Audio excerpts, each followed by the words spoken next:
And we're back. So today I want to do something a little bit different than the typical videos that I've done. I wanted to talk a little bit about how society is structured.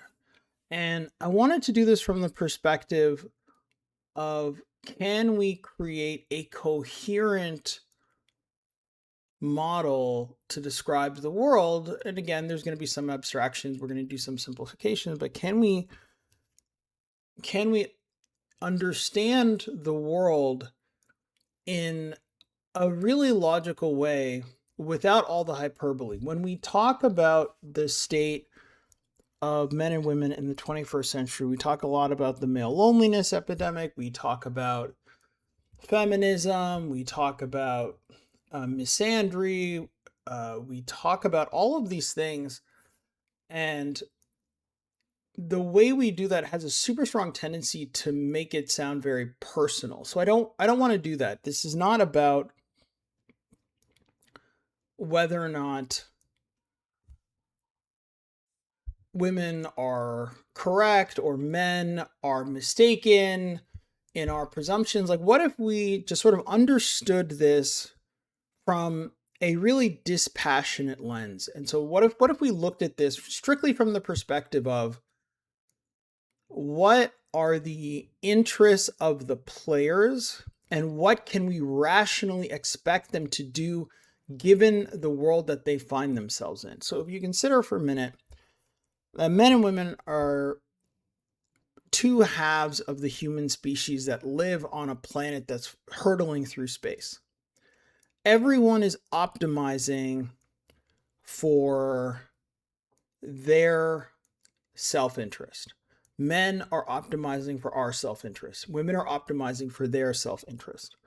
So what we've done in the past is that we have tried to reconcile those two things.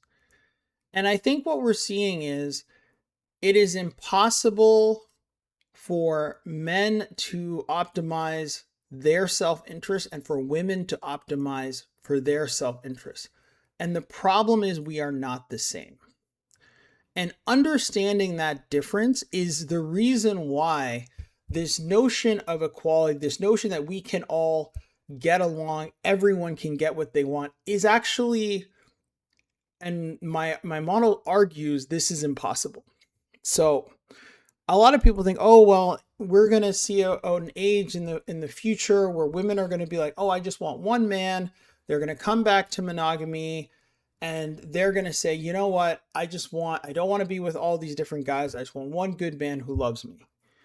And guys do all of this sorts of stuff where we go, it's body count. Oh, you just find someone with a low enough body count. All of that is cope. That is my argument, that all of that is cope. The reality is, when female mating strategies are reflected in female dating strategies, but female mating strategies are fundamentally different from male dating strategies.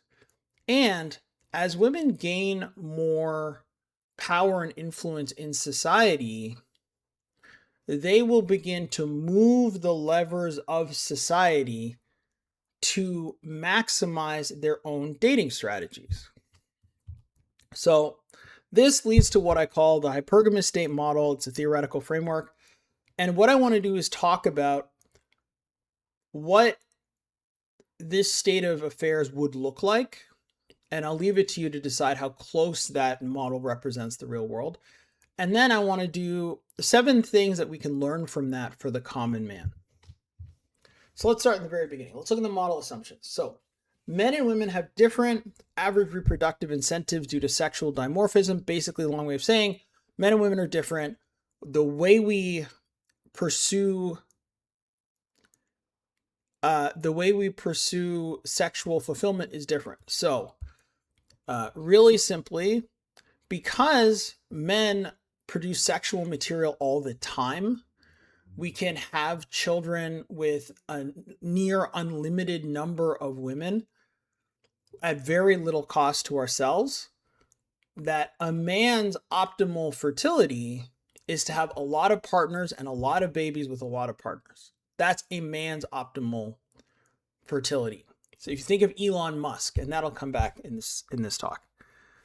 Women are totally the opposite. They got to carry the babies for 9 months. They may die. They may literally die during childbirth. It really matters to her who she has sex with. Now, that doesn't mean she will pick the brightest, smartest, or even the biggest or strongest. She will pick according to whatever category of man she is optimizing for at the time. Think of Tom Brady's wife, Giselle. She had kids with Tom Brady, and Tom Brady is like, go down the list of all of these super in-demand attributes that he has. But then she had a baby with a guy who had none of those things and was a jiu-jitsu instructor. Does that mean the jiu-jitsu instructor is actually a better man than Tom Brady by those same categories? No. But he was available when she reprioritized whatever she saw in him that she didn't see in her husband. So understanding that difference tells you a lot. So if you look at Elon Musk on one end and you say, what is his optimal dating strategy? Is to have lots of babies with a lot of different women. And that's exactly what he's doing. And you would expect him to do that because if he's following his rational self-interest, it is, since he doesn't have to bear the children, he doesn't have to breastfeed, he can actually have as many children as he wishes. Meanwhile, for a woman, she needs to try to get the best man according to her own metric of what a best man is and have that baby because she's going to have to sit down with that baby for at least 9 months.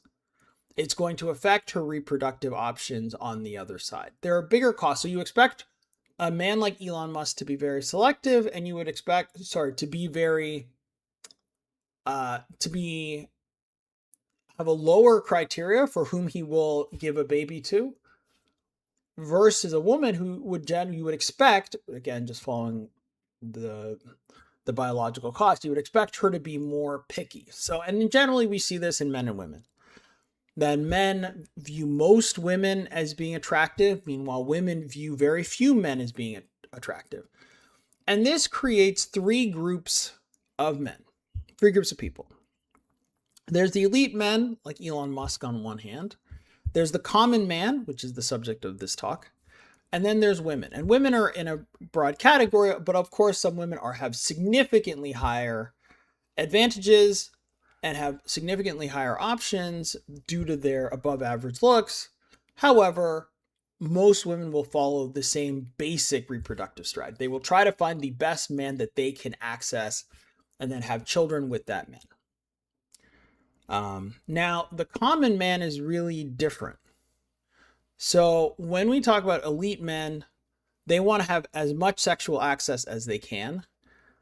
And because they are elite, they are highly desired by women, which means women are dramatically lowering the cost, the barriers for having sexual access to them for those men.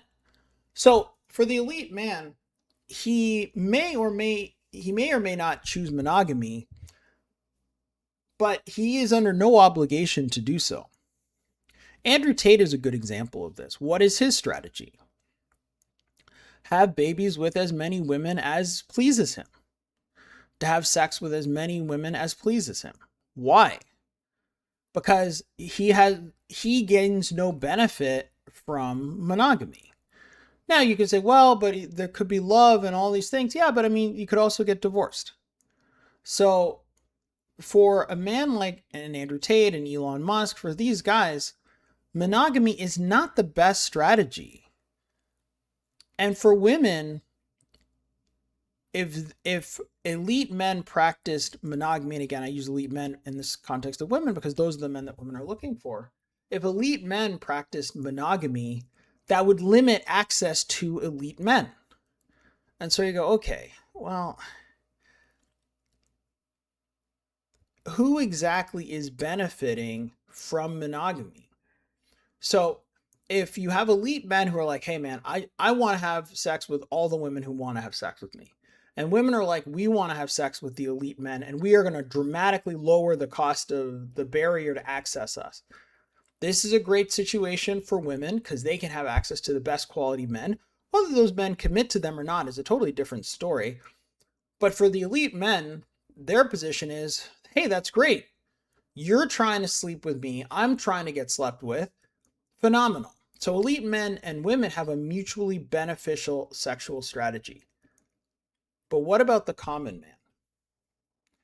When we talk about the male loneliness epidemic, we all understand why this is happening. As women increasingly select for more rare characteristics, height, looks, race, wealth, background, social status, all of these things, more and more of the average man is ultimately going to be left out. So, who actually benefits from monogamy? In the old days, women benefited from monogamy because it allowed them to have constant access to a man's protection, provision, resources, all this stuff. And guys still talk like this. A man's job is to protect and provide. That's true. The common man's job is to protect and provide. In exchange for that, he gets, or he believes he gets, monogamy. He gets sexual access. He gets to have a legacy. It's a good deal from the common man's point of view, because without that, he wouldn't have any sexual access or very limited sexual access.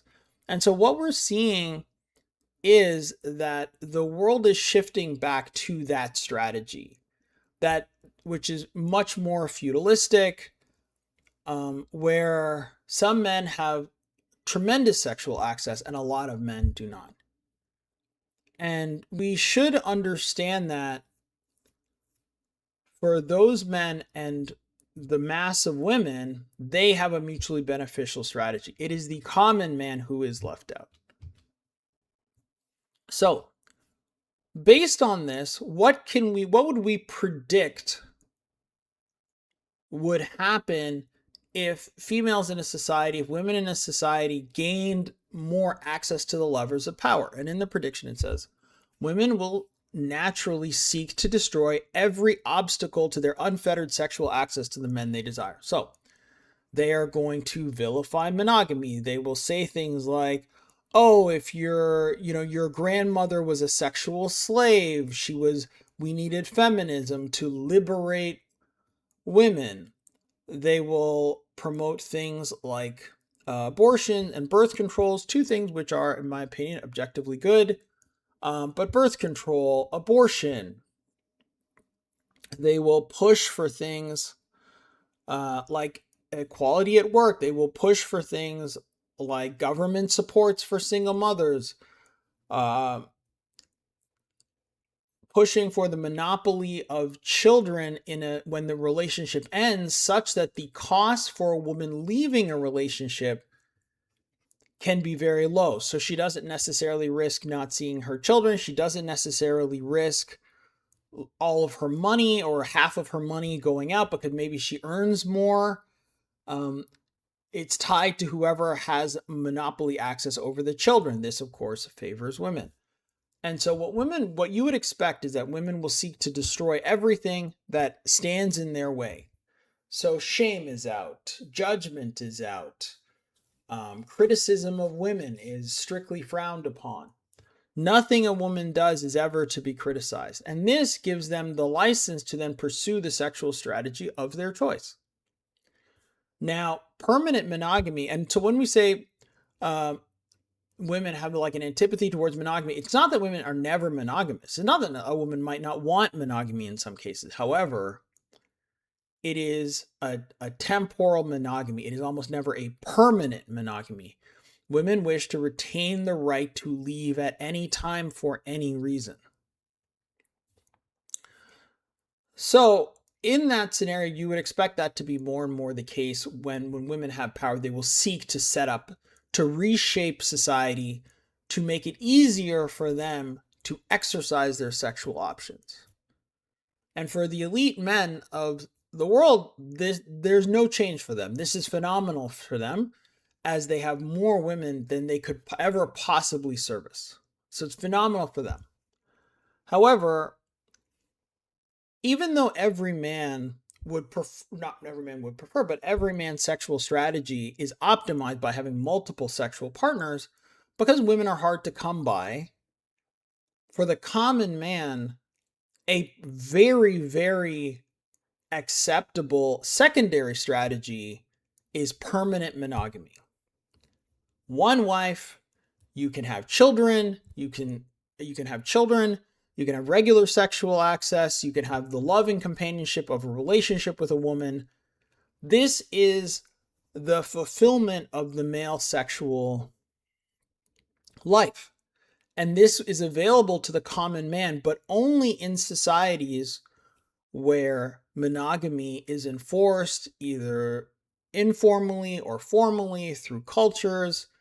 So for those men, it is a great deal. It is not their optimal situation. Their optimal situation would be having access to multiple women, but because of how it is, it's actually a perfectly good secondary situation. And most men, and you'll hear this even now, most men say, hey, I just want one good woman and I'll be happy. And that's true for men, because women are so hard to come by, children are so hard to come by, that you really are willing to, if you can find a good situation, most men are willing to take the deal. Because for most men, the cost of trying to acquire another woman is exceptionally high.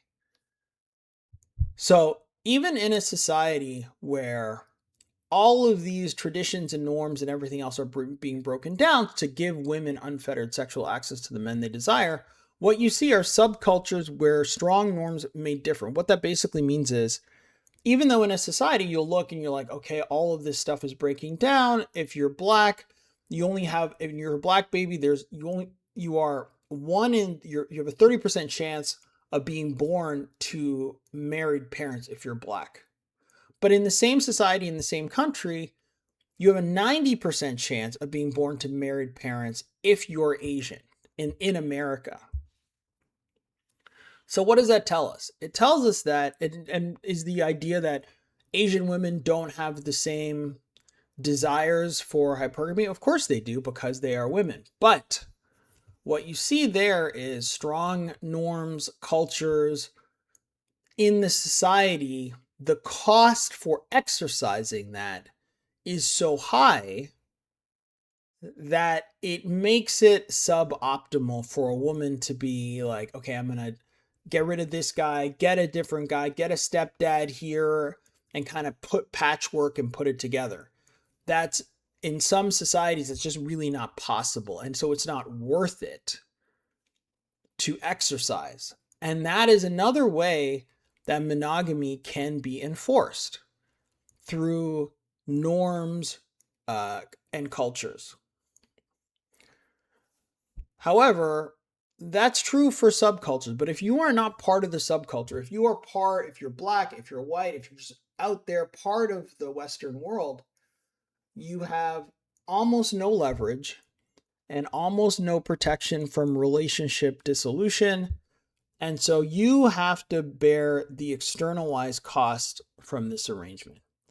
The elite men get the sex they want, women get the sexual liberation that they crave, but you have to bear the cost of this. It's in your life, it's in your legacy, it's in your future where you bear these costs.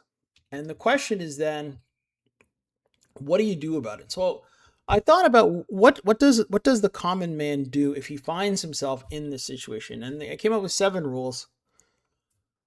First of all, you have to understand that understanding, and so like talks like this and like understanding, not hope. And the idea being that like there is no real alternative to this. The notion that you're going to somehow, the courts are going to change it and they're going to fix it, that there's going to be someone is going to come and save men. And when I say men, save the common man from this situation, is a fantasy. So what can you do in a real positive way? You can optimize for your health, your finance, your purpose, friendships, and competence. Basically, your life should have value independent of relationship status. Great. Relatively straightforward. Makes sense. Be the best version of yourself. Live a life that you're ultimately proud of or happy with, because no one is really coming to save you. And it shouldn't be surprising why no one is coming to save you. There are really only two major powers in the world today. One, elite men. And elite men don't care. This is not their problem. They do not have a shortage of access to women, so they don't care. So they're not going to help. Women have absolutely no incentive to fix this, because why would they? They have greater access, or it's certainly the hope of greater access, to more men that they desire than at any other time in human history. So between those two groups, who form really a major voting bloc, you have the common man. And no one is going to save the common man. Here's a good example. Why do you think it is that there's no real effort to develop safe and effective male birth control? You ever wonder about that? You ever wonder why there's no effort to get paternity testing done? Why there's never any effort to make sure children have access to their fathers, to do something with child support, to make sure that fathers can actually play a real role? Do you ever wonder about that? Why nothing ever gets done? My argument is that in this model, the common man has a purpose in society, and it is not to raise his children or to be fulfilled or to have a legacy. Your job is to work. Your job is to fight in the wars. Your job is to work the jobs nobody else wants. Your job is to take an increasingly shitty deal. Your job is to pay the bills so she can have sex with her betters or your betters. That's your job. Someone has to take the short end of the stick, and it's not going to be women, and it's not going to be elite men, and so it has to be the common man. So the best thing that you can do, my argument is if you can understand that and not give way to hope, so you can refocus on being productive and having self-determined value. Rule 2, be a wolf among wolves. Second point is that you have to understand the legal and financial implications of the decisions that you're making. Here's a question. How many people watching this video have any idea what the divorce laws are in your state, what the consent laws are in your state or in your province? How many of you really give a lot of thought to what are the risks that you take when you get into a relationship? How many people have really given a lot of thought to how drunk is too drunk? We don't talk a lot about it. And in the sort of manosphere red pill space, there aren't a lot of conversations around this. There's we still talk about, make her sign a prenup and do all of this stuff. How many people have really considered that the prenup is not the be all and end all? Because your financial assets in many places, the assets you had pre-marriage, so long as you don't commingle the funds, can be kept separate, even without a prenup in a lot of places.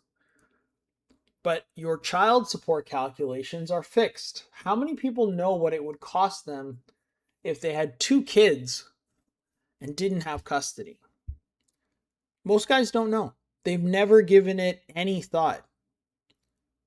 When we talk about new laws that are being put in place, like laws around such a thing called coercive control, and coercive control, maybe I'll do a video on that at some point, is a relatively new concept that they've introduced with the specific intent of being able to take things that are not individually crimes and through recontextualizing them and with narrative, turning them into crimes. So for example, your wife says to you, hey, I want you to handle all the finances. I'm just going to hand my paychecks over to you. You'll deal with everything. We'll put it all into the one account. You pay all the bills. I just can't deal with it. I'm too stressed out. And you go, okay, honey, this is great. You do this for 20 years. When she's leaving you, she can then turn around and say, he was financially abusing me. It was coercive control. I couldn't even see the bills. I couldn't even see my own money. He was just doing everything. He refused to tell me what was going on, even though I asked him many times. And that may or may not even be true. But we don't talk about that. We don't talk enough about what are the risks that you take when you're dealing with women specifically and in life. So when you are a common man, you have to really consider how fragile your situation is.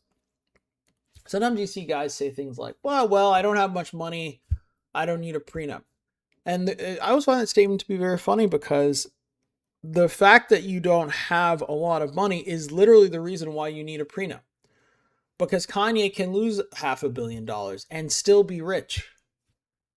You probably can't.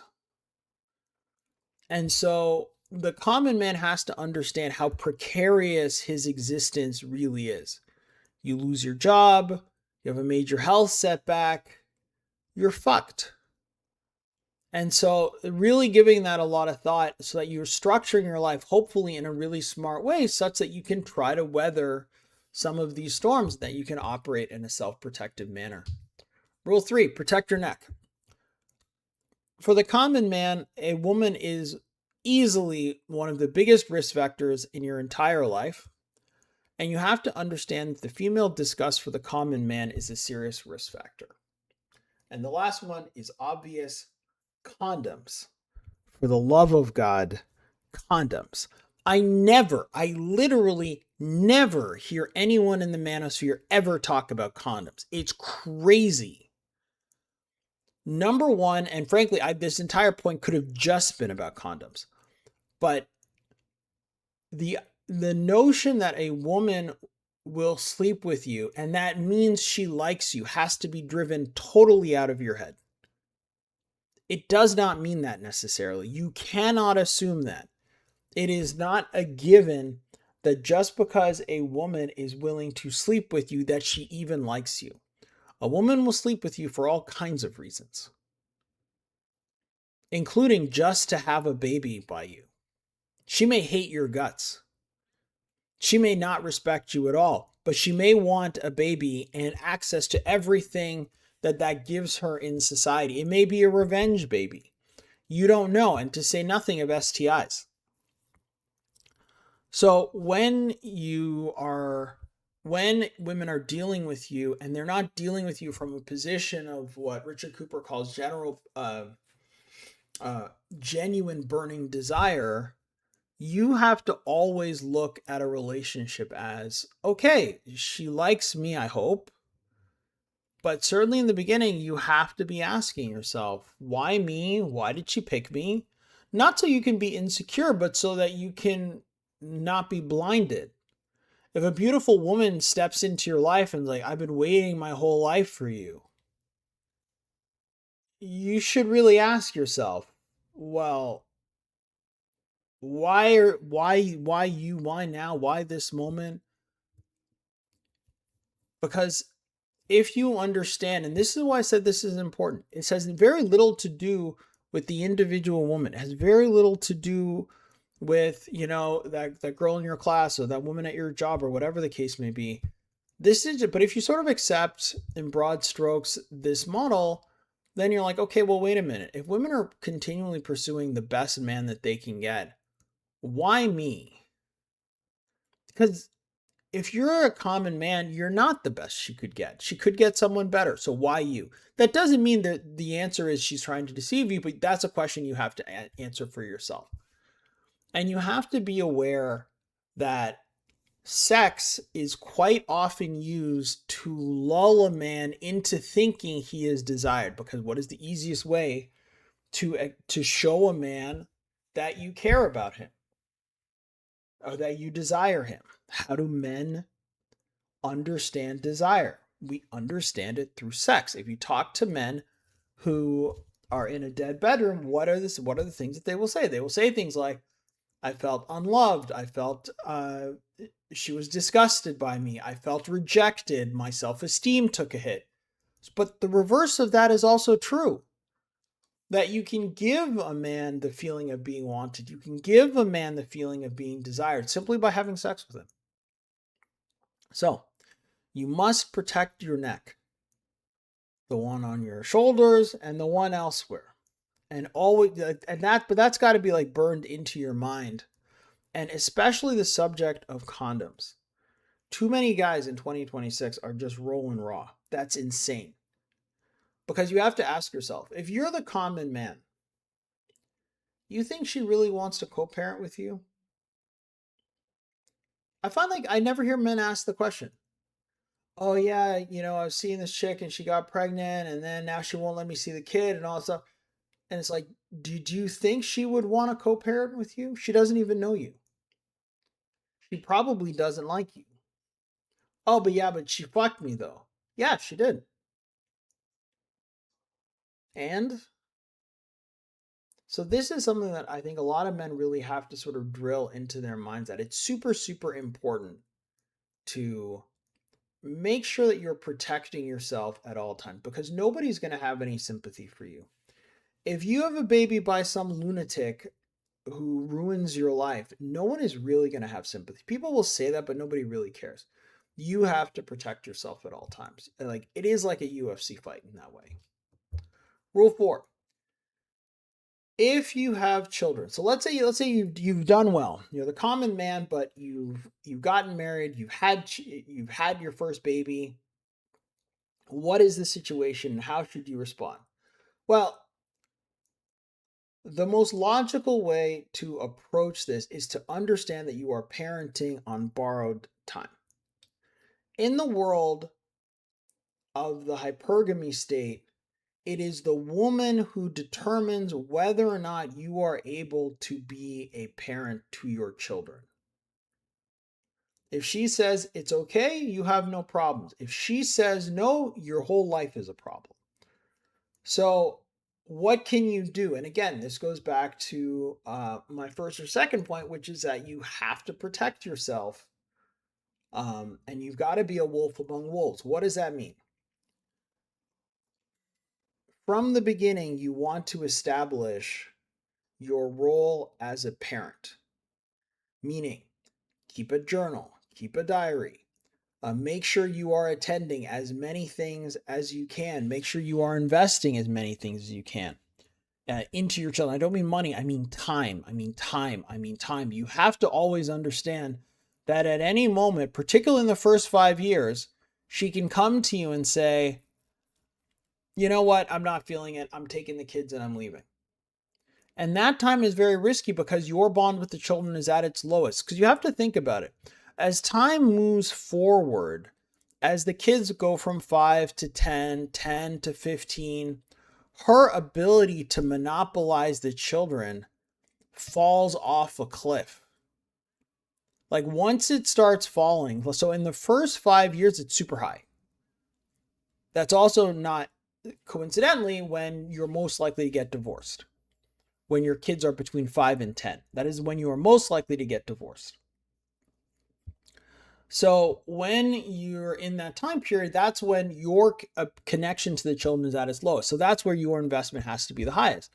Now, if you're thinking, well, I'm going to be a good dad, and so my investment will always be high. And this is actually what is good about this sort of framework, which is that rather than having you focus all of your energy on being worried or pessimistic, the idea is that the relationships that you have, the situations that you're in could be temporary. So by investing in those things, number one, you make it more likely that you're going to be in the child's life. You make it more likely you're going to be able to defend yourself. You're going to make it more likely that you are going to see when she starts to pull away because in your mind, you've already understood that you're operating either as a parent or as a husband or as a boyfriend on borrowed time. But rather than being pessimistic about that, you use that mindset to allow you to really invest in the relationship. And then ultimately you get more out of it. And so the reason why I wanted to do this video is because I think that there are some positives about being the common man. There are some good things that you can get out of being the common man. It isn't all doom and gloom, but a lot of it is pretty shitty. Rule 5, it's just your turn. This goes along with that. And this is a very common phrase, that it's just your turn, that relationships are temporary. She may move on. Going back to the Giselle example, it's like, what did her jiu-jitsu instructor have that Tom fucking Brady did not? And the answer is, who knows?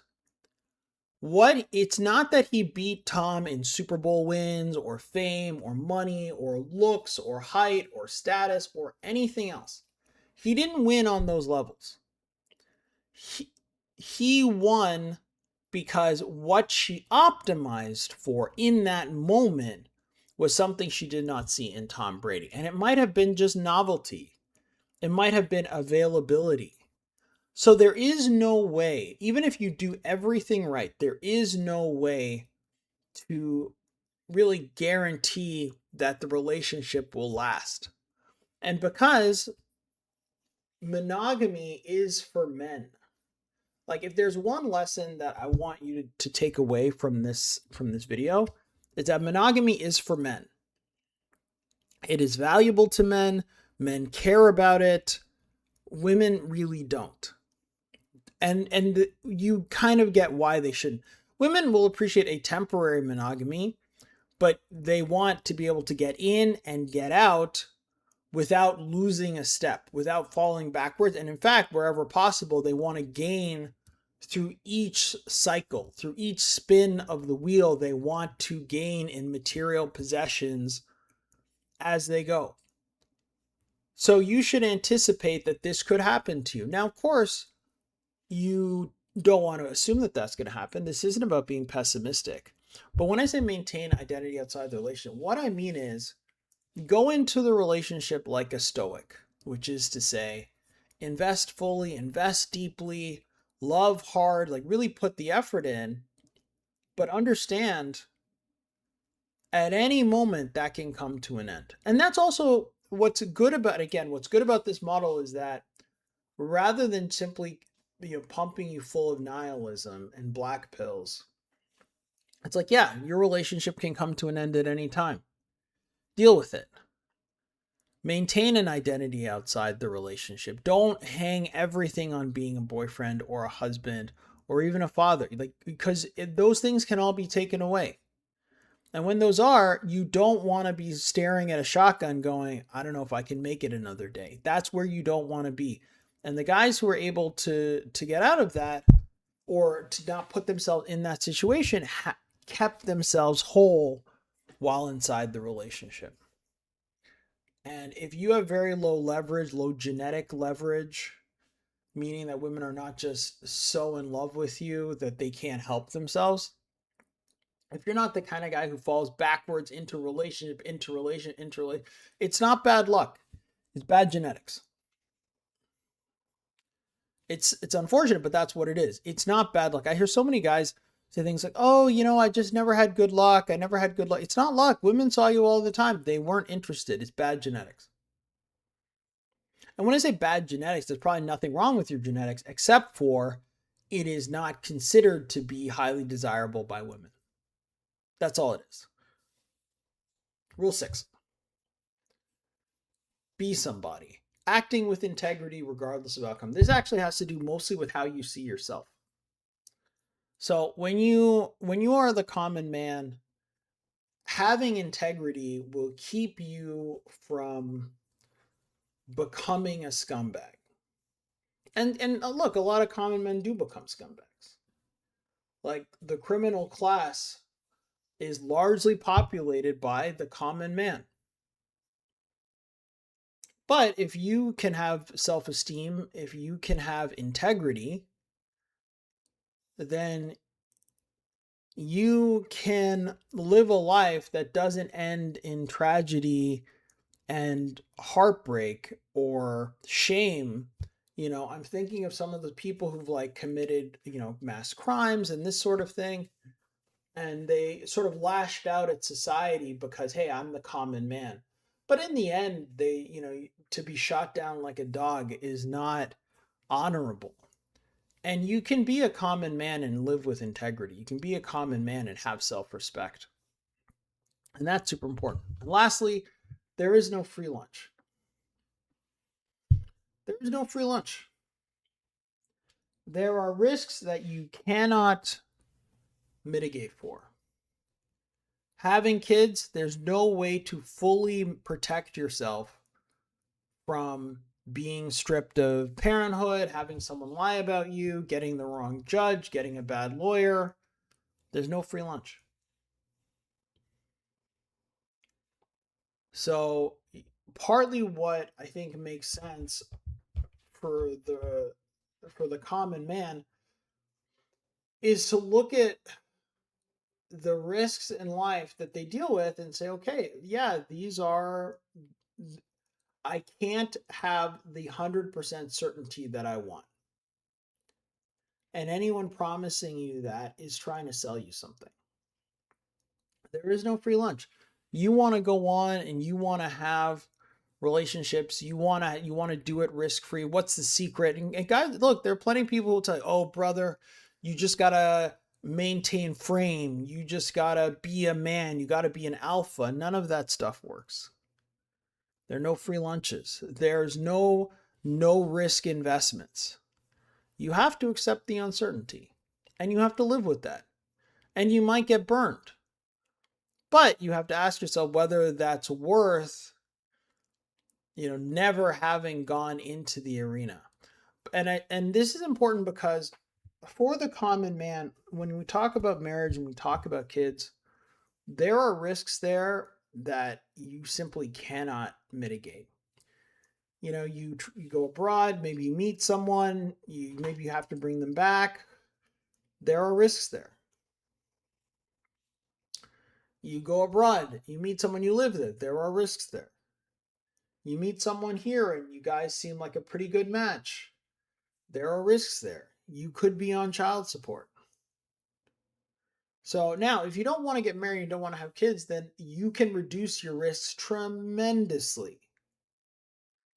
And I would argue, if you don't want to have kids, talking about marriage only makes sense in the concept in the context of having children.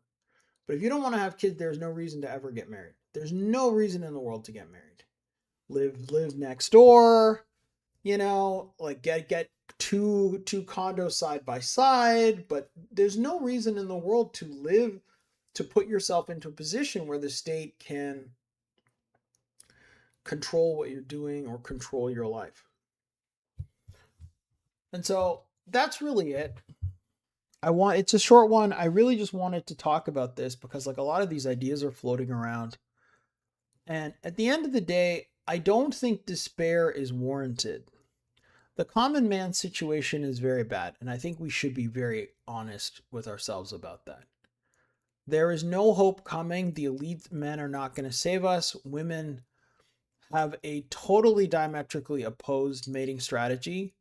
Monogamy, as it disappears, you have to understand that as monogamy goes, so too goes the hopes for most men.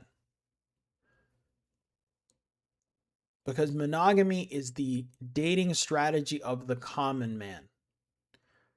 And I feel like we're never clear enough about that. We always say, oh, women benefit. They did, but now with the way women have restructured society, which was one of the first points, is they've restructured society such that leaving relationships no longer imposes serious costs to the woman. So she can get in and get out. She can have a baby. She cannot have a baby. All of her optionality can be pursued. And as costs go up, as things become more expensive, she can actually continue to extract wealth from the men who she enters relationships with. So she can actually gain wealth while pursuing her own mating strategy. Like, imagine if we gave men the ability to collect more income tax based on the number of babies out of wedlock we produced.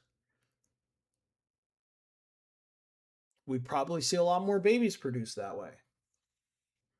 But it is like that for women.